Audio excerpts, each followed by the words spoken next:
Bismillahirrahmanirrahim. Assalamualaikum warahmatullahi wabarakatuh. Alhamdulillah rabbil alamin. Wa asyhadu an la ilaha illallah wahdahu la syarika lah. Wa asyhadu anna Muhammadan abduhu wa rasuluh. Allahumma shalli ala sayyidina Muhammad abdika wa rasulika nabiyil ummi wa ala alihi wa sahbihi ajma'in. Rabbi ishrah li sadri wa yassir li amri wahlul min lisani yafqahu qawli. Rabbana zidna ilma warzuqna fahma waj'alna minas sholihin. Ya Allah ya Rahman ya Rahim, dengan keberkahan dan kemuliaan Nabi Muhammad SAW serta keluarga dan sahabat-sahabatnya, ampuni ya Allah dosa kedua orang tua kami. Ampuni ya Allah dosa kami ya Rabb.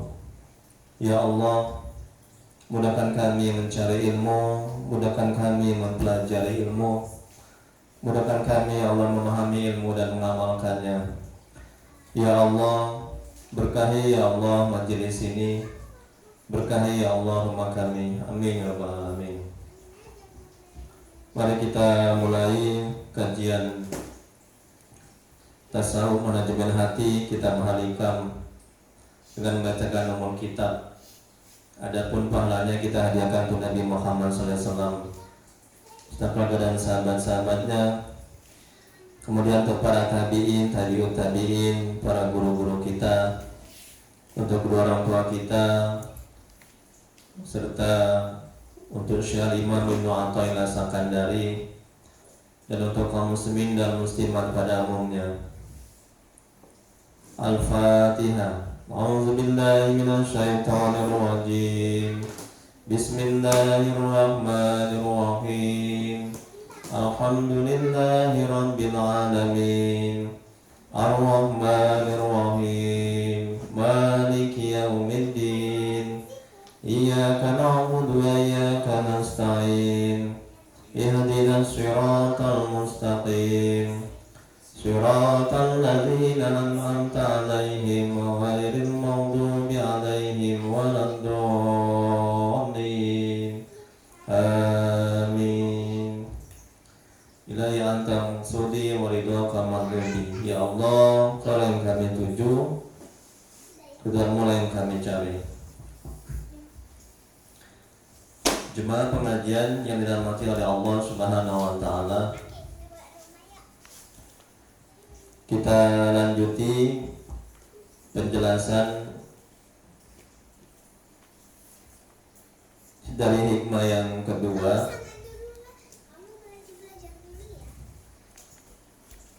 itu kalam hikmahnya yang lalu Syekh Imam Ibnu Athaillah Sakandari, semoga Allah merahmati dan meridhoinya. Amin.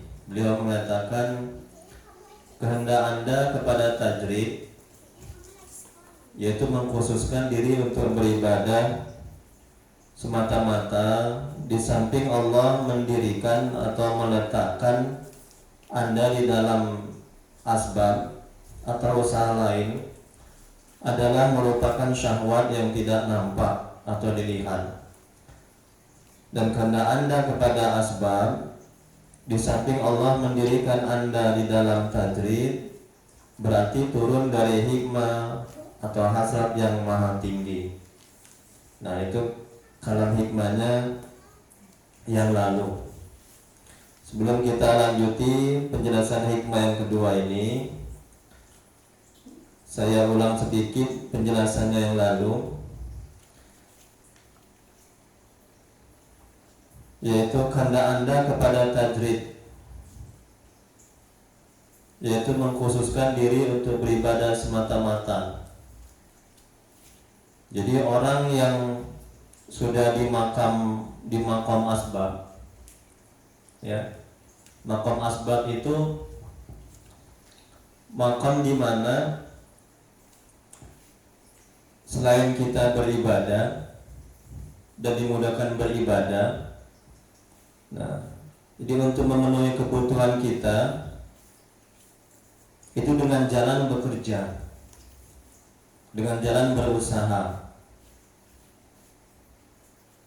Nah, itu maqam asbab. Jadi kalau Allah sudah menentukan kita di maqam asbab, ya, kemudian kita ingin pindah ke maqam tajrid. Maqam tajrid itu maqam di mana Allah sudah menentukan hambanya itu, ini maqam para wali-wali Allah, orang-orang soleh, itu hanya beribadah melulu, hanya beribadah saja. Nah, kemudian masalah rezeki, kebutuhan hidupnya sehari-hari itu sudah ditentukan, sudah diberikan, sudah dijamin oleh Allah. Nah, jadi kalau kita sudah ditentukan, ditakdirkan di maqam asbab tadi, ya. Nah, kemudian kita berpindah ke maqam tajrid, yaitu kita beribadah saja tanpa bekerja. Nah, ini merupakan syahwat yang tidak nampak atau dilihat. Ini merupakan nafsu, dan itu tidak baik. Nah, jadi kalau Allah sudah menentukan kita di maqam asbab, yaitu maqam atau kedudukan di samping kita bisa beribadah, tenang beribadah. Nah, kemudian di samping itu juga untuk mencukupi kebutuhan kita dengan jalan bekerja, juga berkah hasil usaha kita. Nah, tetap ada kita di situ. Nah, jangan kita pindah ke maqam tajrid. Ya, yaitu maqam di mana kita hanya melulu ibadah, ya, tidak bekerja. Jangan, karena itu tidak baik nanti hasilnya. Nah, dan itu adalah nafsu, dan itu adalah syahwat tersembunyi. Yang namanya nafsu, syahwat, tidak ada kebaikan di dalamnya. Nah, itu. Kemudian berikutnya sebaliknya, kalau Allah sudah menetapkan kita atau menentukan kita di maqam tajrid, ya, ini maqam para wali-wali Allah, orang-orang soleh, ya. Nah, jadi mereka itu sehari-harinya sudah ibadah saja, ya.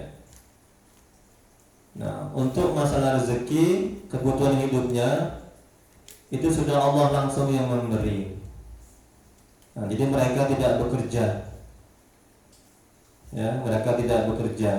Jadi langsung Allah berikan, Allah mudahkan, Allah cukupkan rezekinya. Nah, jadi mereka dapat rezeki dari arah yang tidak disangka-sangka, dari mana saja. Nah, ini, ya. Kalaupun mereka bekerja sekedarnya. Nah, tapi rezeki mereka dapatkan berlimpah. Rezeki mereka dapatkan dari mana dan dari arah mana saja. Nah, ini maqam tajrid. Jadi kalau Allah sudah menetapkan kita di maqam tajrid, ya, yang melulu beribadah, jangan kita pindah ke maqam asbab, ya, yaitu maqam di mana di samping dia beribadah, dia juga bekerja. Nah, kalau itu yang kita lakukan, kita pindah ke maqam asbab dari maqam tajrid, itu namanya turun, ya, dari himmah atau hasrat atau keinginan yang tinggi. Nah, turun kedudukan kita. Nah, itu. Karena maqam tajrid ini maqam yang tinggi, ya, maqam yang mulia. Nah, ini biasanya diduduki, ditempati oleh para wali-wali Allah, oleh orang-orang soleh, ya, oleh orang-orang yang sudah dekat kepada Allah. Nah, baik, kita lanjuti penjelasan berikutnya dari hikmah yang kedua. Syekh Imam Ibnu Athaillah Sakandari, semoga Allah merahmati dan meridhoinya, beliau mengatakan, aku datang kepada Syekh Imam Abbas Al-Mursi, semoga Allah merahmati dan meridhoinya, amin, berkeinginan untuk meninggalkan sebab.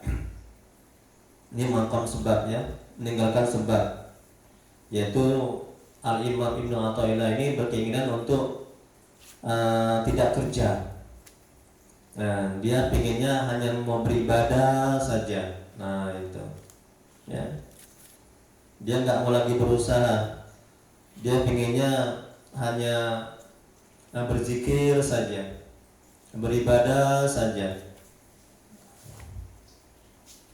Aku berkata dalam batin tanpa mengucapkan secara lisan, ya, sungguh sulit bagiku untuk sampai kepada Allah dengan keadaan seperti ini, karena aku disibukkan oleh ilmu lahir dan selalu berinteraksi dengan manusia lain. Nah, jadi si Al-Imam ini dia di samping dia beribadah dan juga dia mengajarkan ilmu agama dan juga dia bekerja. Nah, jadi dia inginnya hanya beribadah saja supaya dia bisa lebih dekat kepada Allah, supaya dia lebih bisa mengenal Allah, supaya dia bisa mencapai maqam tajrid. Nah, itu. Tiba-tiba Syekh bercerita kepadaku. Nah, ini Syekh Imam Abbas Al-Mursi. Dia bercerita kepada Ibnu Athaillah. Ada seorang telah menyertaiku. Ia sibuk dengan ilmu-ilmu lahir dan telah menjadi tokoh. Bahkan telah merasakan sesuatu melalui jalan tersebut, yaitu ilmu lahir. Lalu ia datang karena merasa tidak puas dan berkata kepadaku, "Wahai Tuan, keluarkanlah aku dari apa yang aku pegang, dan aku akan senantiasa menyertaimu." Tetapi aku katakan kepadanya, itu tidak jadi soal, tetapi tetaplah pada apa yang engkau pegang dan pada ketentuan yang telah ditetapkan oleh Allah untukmu, karena hal itu akan menyampaikanmu kepada Allah. Kemudian Syekh melanjutkan sambil memandangku, begitulah keadaan sidikin, orang-orang yang mendapat petunjuk. Mereka tidak akan keluar dari sesuatu sehingga Allah mengatur rencana untuk mengeluarkan mereka. Lalu aku meninggalkannya, dan sungguh Allah telah menghilangkan masalah dalam hatiku, dan aku menjadi tenang serta pasrah pada Allah. Nah, jadi setelah dia mengadu kepada Syekh Imam Abbas Al-Mursi, nah kemudian Syekh Imam Abbas Al-Mursi ini memberikan nasihat supaya Syekh Imam Ibnu Athaillah ini tetap saja mengajar, tetap saja bekerja, ya, tetap saja terus beribadah. Nah, sampai Allah sendiri yang mengeluarkan dia dari makam asbab ke makam tajrid. Nah, jadi kalau kita keluar dengan nafsu kita, dengan hasrat kita, maka akan buruk nanti jadinya. Tapi kalau Allah sendiri nanti yang mengeluarkan kita dari makam asbab ke makam tajrid, nah maka akan baik jadinya. Karena kita dikeluarkan oleh Allah dan kehendak Allah atas izin Allah. Tapi kalau kita keluar atau pindah dari makam asbab ke makam tajrid dengan nafsu kita, ya, dengan hasrat kita, nah maka tidak akan ada kebaikan jadinya. Nah, karena nafsu itu menyukai kesenangan, nafsu itu menyukai ketenangan, nafsu itu nggak suka yang susah-susah. Nah, itu tabiat nafsu. Dan tabiat nafsu ini pada dasarnya buruk, kecuali nafsu yang diridhai oleh Allah Subhanahu wa taala. Nah, kemudian hati Syekh Imam Ibnu Athaillah menjadi tenang dan dia terus istiqomah, ya. Istiqomah mengajar agama, terus dia istiqomah beribadah, ya, sehingga dia menjadi orang soleh, sehingga dia bisa mengenal Allah, sehingga dia bisa dekat kepada Allah. Kemudian berikutnya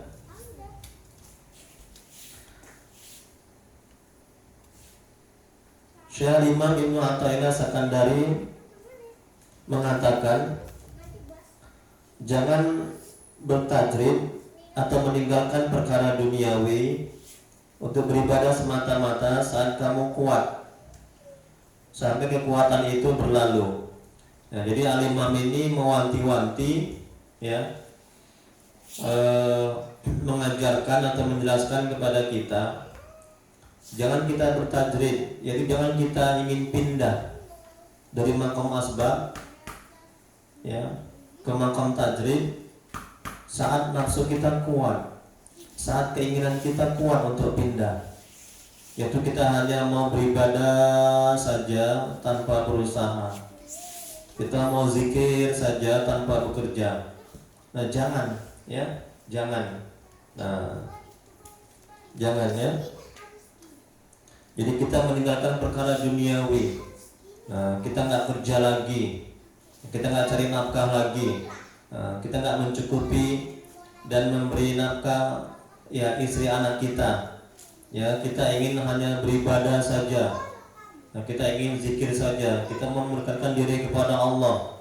Nah, jangan, ya, jangan seperti itu, jangan seperti itu. Ini kata Imam. Jadi jangan bertajrid atau meninggalkan perkara duniawi untuk beribadah semata-mata saat kamu kuat, saat nafsu kita kuat, saat nafsu kita ingin, saat keinginan kita memuncak untuk pindah ke makam tajrid, sampai kekuatan itu berlalu. Nah, jadi sampai nafsu kita, ya, keinginan kita itu tidak menginginkan lagi untuk pindah, ya, ke makam tajrid, ya.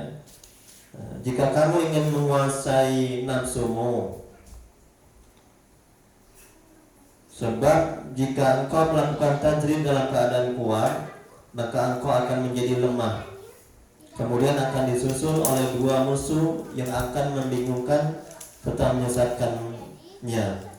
Nah, jadi kalau misalnya kita pindah ke makam tajrid di saat keinginan kita kuat, di saat nafsu kita kuat untuk pindah, ya, maka akan keburukan yang kita dapat,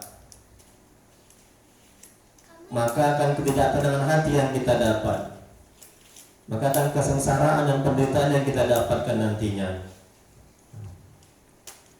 Kemudian akan disusul oleh dua musuh yang akan membingungkan. Apa musuh kita itu? Hawa nafsu dan syaitan. Kalau kita menuruti nafsu kita atau keinginan kita yang kuat itu untuk pindah ke makam tajrid.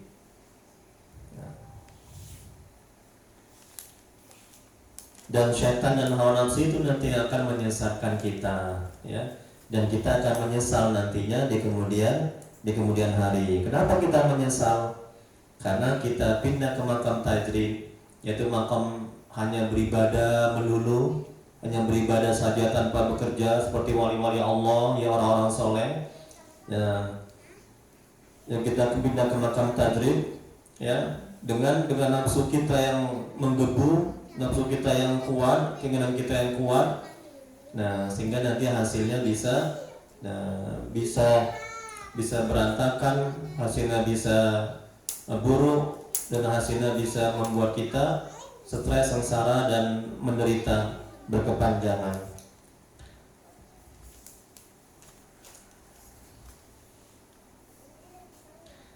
Kemudian berikutnya seorang arif berkata, perumpamaan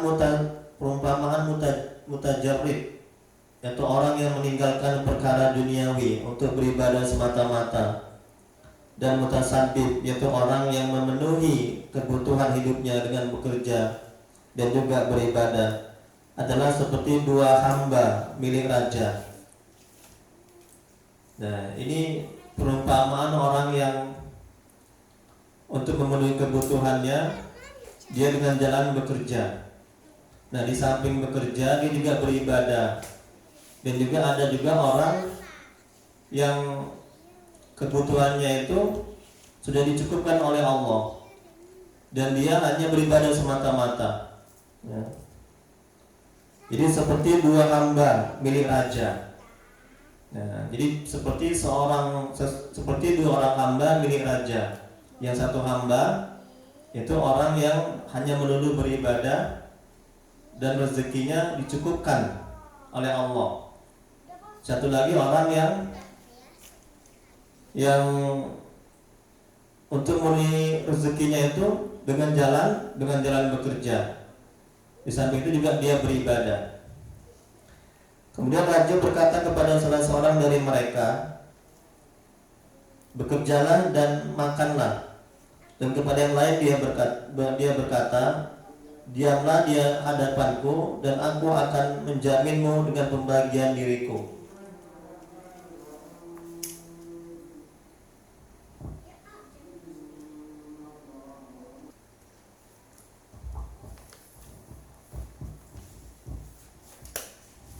Jadi perumpamaan mutajarid, yaitu orang yang meninggalkan perkara duniawi ya untuk beribadah semata-mata, dan mutasabib, yaitu orang yang memenuhi kebutuhan hidupnya dengan bekerja dan juga beribadah, itu seperti dua hamba milik raja ya. Jadi raja berkata kepada salah seorang dari mereka, bekerjalah dan makanlah. Nah, dan kepada yang lain dia berkata, diamlah di hadapanku dan aku akan menjaminmu dengan pembagian dariku. Nah, tetapi menghadapkan diri dengan benar di kalangan mutajarid lebih kuat. Nah, jadi orang-orang yang meninggalkan perkara duniawi ya untuk beribadah semata-mata itu lebih mudah dan lebih mempunyai kemampuan dan kekuatan untuk dekat kepada Allah, untuk taat ya, dibandingkan dengan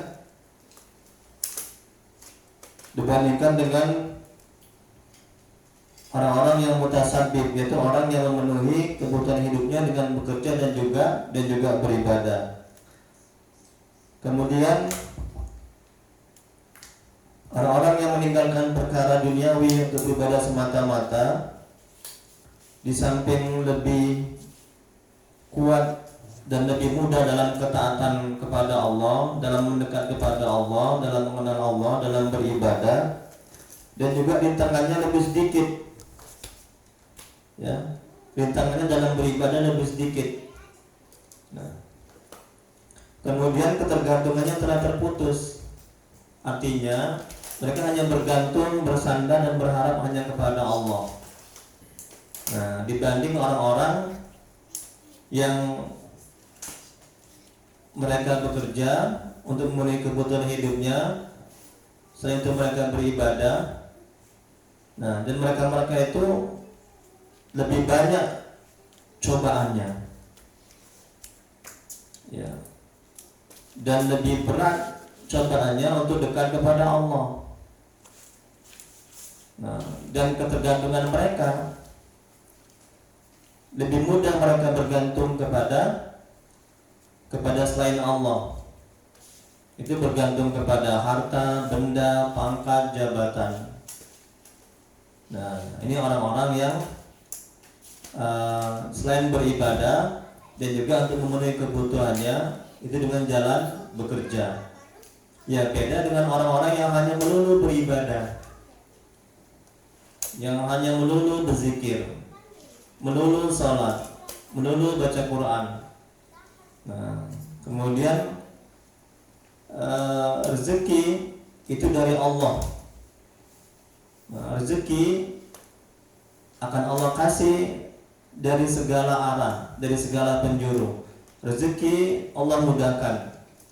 Nah, itu mereka lebih sedikit rintangannya untuk dekat kepada Allah, dan mereka lebih mudah untuk dekat kepada Allah, dan mereka lebih bergantung, bersandar kepada Allah. Kemudian berikutnya firman Allah dalam Al-Quran yang artinya, dan aku tidak menciptakan jin dan manusia melainkan agar mereka supaya mengabdi kepadaku.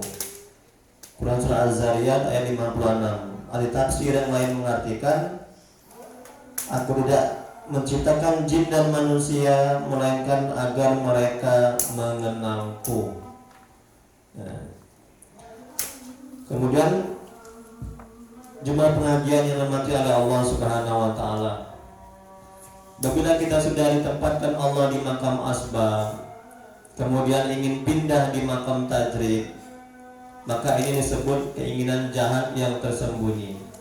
Nah, jadi kalau Allah sudah menempatkan kita, menetapkan kita, menentukan kita di makam asbab, yaitu makam atau kedudukan di mana di samping kita beramal ibadah, nah untuk mencukupi kehidupan kita dengan jalan bekerja. Nah, kemudian kalau kita ingin pindah ke makam tajrid, yaitu makam di mana kita hanya melulu beribadah semata, ya.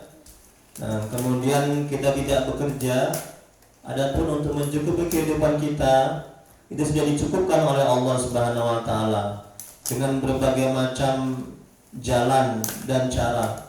Ya. Allah penuhi kebutuhan hidup kita. Nah, jadi kalau kita pindah ke makam dari makam asbab ke makam tajrid, ya, maka itu disebut dengan keinginan jahat yang tersembunyi atau keinginan nafsu yang tidak baik. Dan kalau kita paksakan, maka akan keburukan yang kita dapat, maka kesengsaraan dan penderitaan yang kita dapat, maka penyesalan yang akan terjadi di kemudian hari. Ya, karena apa? Karena kita tidak mau mengikuti ketentuan Allah, karena kita tidak ridho atau tidak senang atau tidak suka ketika Allah sudah menentukan kita di makam asbab. Untuk itu tetap aja kita jalani kita di makam asbab, ya. Jangan kita pindah. Nah, jangan kita pindah, apalagi ketika nafsu kita kuat, keinginan kita kuat untuk pindah. Ya, tetap kita bekerja, di samping kita bekerja, tetap kita beribadah, di samping kita beribadah untuk memenuhi kebutuhan kita bekerja. Nanti insya Allah, ya, Allah akan membuat kita tuh dekat kepadanya. Allah akan membuat kita tuh mengenalnya, ya. Allah akan membukakan hijab yang meliputi hati kita sehingga kita bisa merasakan bahwa Allah menatap kita, Allah melihat kita, ya, dan hati kita merasakan keberadaan Allah. Nah, bagi Allah itu nggak sulit, ya. Kemudian berikutnya, sebaliknya orang yang sudah ditempatkan Allah di makam tajrid, ya, kemudian ingin pindah ke makam asbab, maka ini disebut penurunan dari derajat yang tinggi. Nah, kebalikannya juga, kalau kita sudah ditentukan oleh Allah di makam tajrid, yaitu makam di mana kita hanya melulu beribadah, kita tidak bekerja, adapun kebutuhan kita sudah dicukupkan oleh Allah Subhanahu wa taala, jangan kita pindah ke makam asbab. Jangan kita pindah ke makam asbab, yaitu makam asbab, yaitu makam di samping kita beribadah, kita juga bekerja untuk memenuhi kebutuhan kita. Kalau itu yang kita lakukan, itu namanya turun dari tingkat yang tinggi. Turun dari kemuliaan yang tinggi menjadi rendah. Dan itu tidak baik jadinya. Nah, jadi tetap aja ya kita berada di makam tajrid, yaitu kita hanya beribadah saja. Kita hanya mendekatkan diri kepada Allah saja. Kita hanya berzikir, sholat, mengaji, baca Quran saja, ya. Adapun untuk mencukupi kebutuhan hidup kita, nah, itu kita serahkan kepada Allah. Nah, itu nanti akan Allah yang memberikan, Allah yang mengurus, Allah yang membagi dari arah yang tidak disangka-sangka, dari segala macam arah. Jadi kita tidak boleh pindah ke makam asbab, ya, dari makam tajrid tadi. Kemudian berikutnya, tanda-tanda orang yang direstui atau diridhoi Allah menempati makam asbab, yaitu makam di mana di samping dia beribadah untuk mencukupi kebutuhannya, dia dengan jalan bekerja. Itu tanda-tandanya. Yang pertama, usaha kita cukup untuk kebutuhan dan bahkan membantu orang lain. Nah, jadi kalau misalnya usaha kita cukup untuk kebutuhan dan bahkan membantu orang lain, Nah, itu berarti Allah sudah merestui dan meridai kita itu di makam asbab. Nah, kemudian yang kedua, usaha kita tidak melalaikan ibadah kepada Allah. Nah, tetap di samping kita bekerja, tetap kita jalankan perintah Allah dan kita tinggalkan larangan Allah. Ini tanda kita ditempatkan di makam asbab. Dan juga tanda Allah ridho akan kedudukan kita di makam asbab. Terus yang ketiga, usaha kita tidak menarik kejaran yang diharamkan oleh Allah.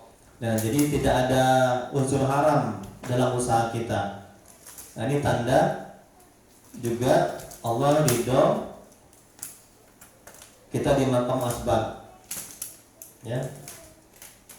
Kemudian berikutnya, usaha kita yang baik-baik dan bergaul dengan orang yang baik-baik. Kemudian yang berikutnya, usaha kita menjauhi orang-orang yang jahat dan usaha yang tidak baik. Kemudian yang berikutnya, adanya niat yang soleh, yaitu kita bekerja semata-mata untuk beribadah. Ya, kita bekerja itu semata-mata menjalankan perintah Allah. Nah, kita beribadah itu semata-mata kita bekerja itu semata-mata mengharapkan ridha Allah. Jadi kegiatan apapun, baik itu bekerja, ya, kalau kita niatkan karena Allah dan mengharap ridha Allah, akan menjadi ibadah dan menjadi ladang amal. Jadi ibadah itu tidak hanya sholat, zikir, baca Quran. Nah, termasuk juga bekerja, mencari nafkah, ya, untuk memenuhi kebutuhan hidup kita, ya, memberi makan istri, anak, itu juga dikategorikan ibadah. Nah, tapi kalau kita niatkan untuk ibadah, tapi kalau kita tidak niatkan untuk ibadah, maka yang ada hanya capek, lelah, dan dapat uang, dan kita tidak mendapatkan pahala, karena tidak kita niatkan untuk ibadah dalam bekerja. Ya. Kemudian berikutnya yang terakhir, bila tanda-tanda yang 6 ini sudah kita dapatkan, pindah ke usaha lain. Nah, bila tidak bisa juga, pindah ke makam tajrid. Nah, jadi kalau tanda-tanda yang ke-6 ini tidak kita dapatkan, misalnya kita susah untuk beribadah dalam usaha kita itu, kemudian usaha kita itu mengandung yang haram, ya, kemudian hati kita nggak tenang dalam usaha itu. Nah, boleh kita pindah ke usaha lain, yaitu usaha yang lebih menenangkan hati, yang tidak ada unsur haram, usaha yang memudahkan kita untuk taat kepada Allah. Nah, kalau nggak dapat juga kita usaha seperti itu, nah, maka ini pertanda Allah menginginkan kita untuk pindah ke makam tajrid, yaitu makam di mana kita hanya melulu beribadah semata-mata dan tidak bekerja. Adapun untuk mencukupi kehidupan kita, maka Allah yang nanti akan mencukupi. Kemudian tanda-tanda orang yang direstui atau diridhoi di makam tajrid adalah, ini makam tajrid, makam di mana seorang hamba itu hanya melulu ibadah, ya, dia tidak bekerja. Itu tanda-tandanya Allah ridho dan direstui adalah yang pertama, Allah memudahkan bagi kita kecukupan. Nah, di samping kita ibadah juga cukup untuk makan, untuk kebutuhan sehari-hari. Kemudian yang kedua, Allah jadikan diri kita tenang, tentram ketika tidak ada harta. Nah, kemudian yang ketiga, tidak ada tamak dengan milik orang lain. Terus yang keempat, sibuk waktu dengan ibadah, mendekatkan diri kepada Allah. Jadi kita kembali kepada kalam hikmahnya.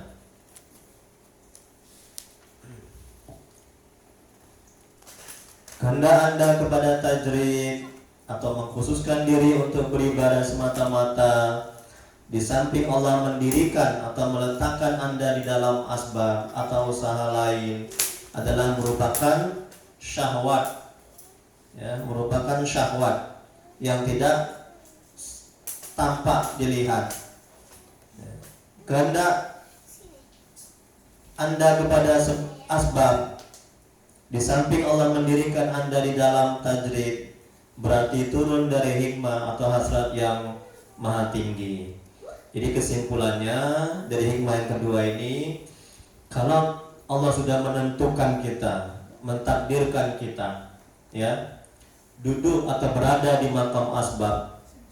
Nah, makam atau kedudukan di mana di samping kita beribadah untuk mencukupkan kebutuhan kita dengan jalan bekerja, tetap aja kita di makam asbab itu, ya. Nah, jadi hati kita tenang dalam makam asbab itu, kemudian kerjaan kita itu tidak mengandung unsur yang haram, kemudian dalam kerjaan itu kita bisa beramal ma'ruf nahi mungkar, yang mengajak kebaikan, kemudian dalam kerjaan itu kita bisa semakin dekat kepada Allah. Nah, tetap aja kita di makam asbab itu, tetap aja kita ridha pada ketentuan Allah. Jangan kita pindah ke makam tajrid, yaitu kita hanya beribadah saja tidak bekerja, jangan, ya. Nah, nanti kalau itu yang kita lakukan, kita paksakan pindah, ya, nanti itu yang dinamakan syahwat yang tersembunyi, itu yang dinamakan hasrat, ya, dan itu dinamakan nafsu yang tidak baik. Nanti kita akan mendapatkan penyesalan dan kekecewaan dan penderitaan akhirnya. Kemudian sebaliknya, kalau Allah sudah menentukan kita di makam tajrid, yaitu makam atau kedudukan di mana kita hanya beribadah semata-mata, ya, tidak bekerja, tetap aja di situ, ya, tetap aja kita beribadah terus kepada Allah, ya. Nah, jangan kita pindah ke makam asbab, yaitu kita mau bekerja lagi. Nah, tapi kalau itu yang kita lakukan, maka itu namanya turun dari himmah atau keinginan atau kemuliaan yang tinggi menjadi yang rendah, dan itu juga tidak baik nantinya, ya. Wallahu a'lam. Astaghfirullahaladzim. Astaghfirullahaladzim. Astaghfirullahaladzim. Bismillahirrahmanirrahim. Alhamdulillahirabbil alamin. Hamdan yufi ni'amahu wa yukafi mazidah. Ya Rabbana lakal hamdu kama yanbaghi li jalali wajhika wa 'azimi sultanik. Allahumma shalli ala sayyidina Muhammad wa ala ali sayyidina Muhammad. Ya Allah ya Rahman ya Rahim. Dengan keberkahan dan kemuliaan Nabi Muhammad SAW beserta keluarga dan sahabat-sahabatnya. Allahumma ighfir lana dzunubana wa liwalidina warhamhum kama rabbawna shighara. Li jami'il muslimin wal muslimat wal mu'minin wal mu'minat al-ahya minhum wal amwat innaka 'ala kulli syai'in qadir. Rabbana zidna ilma warzuqna fahma waj'alna minas sholihin. Ya Allah ya Rabb, jadikan keluarga kami ya Allah keluarga yang sakinah mawaddah warahmah. Jadikan anak-anak kami alaihim sallallahu salihah ya Rabb. Ya Allah,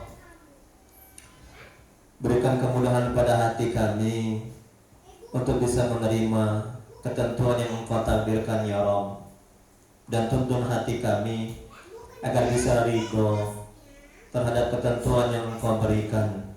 Ya Allah, tuntun hati kami agar bisa istiqomah ke jalan-Mu ya Rabb. Ya Allah ya Tuhan kami, lindungi kami ya Allah, jauhkan kami dari musibah dan mala bahaya ya Rabb. Rabbana la tuzigh qulubana ba'da idh hadaytana wa hab lana min ladunka rahmah innaka antal wahhab. Rabbana atina fid dunya hasanah wa fil akhirati hasanah wa qina azabannar. Wa sallallahu ala sayyidina Muhammad wa ala alihi wasallam. Subhana rabbika rabbil izzati amma yasifun wa salamun alal mursalin walhamdulillahi rabbil alamin. Allahumma shalli ala sayyidina Muhammad. Aqammalallahu minkum. Assalamualaikum warahmatullahi wabarakatuh.